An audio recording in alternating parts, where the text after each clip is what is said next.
Alright guys, in this video I'm gonna show you how to create that RGB effect that NadavB and Oliver like to use. And the first thing you want to do is, let me actually apply a kill preset to my clip here first, because I got nothing on that kill, not even velocity.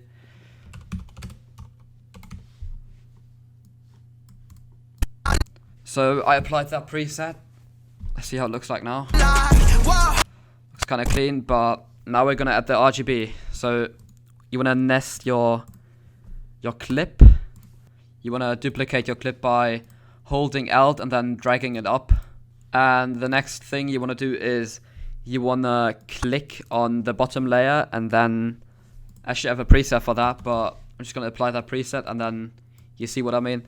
You want to apply tint and emboss to the bottom layer, and just copy my settings here. I have a preset for that, but you can just copy my settings. And then nothing has really changed, but what we're going to do now is we're going to change the blending mode. Actually, the blend mode, it's called the blend mode. Actually, you want to change the blend mode on the top clip. So you want to click on it and then go to blend mode, change it from normal to overlay, and yeah, that's all you have to do. But there's one more thing I would do, because the RGB lasts over the whole clip, which looks really weird, and I don't think that looks good. You wanna drag that clip, the bottom one, let's say from here 5-10 frames, and then just cut it and delete that. And now you have RGB on only these 10 frames, which looks really nice. Let's actually play it and see how it looks. And yeah, that's how it looks like.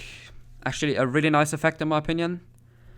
I use it in my own highlight videos as well, as you may have seen my last highlight video. And yeah, that's pretty much the video. And if you enjoyed this video, please make sure to like and subscribe. You can also join my Discord server. Please also follow my Twitter. Link to everything is down in the description. And with that being said, see you in the next one.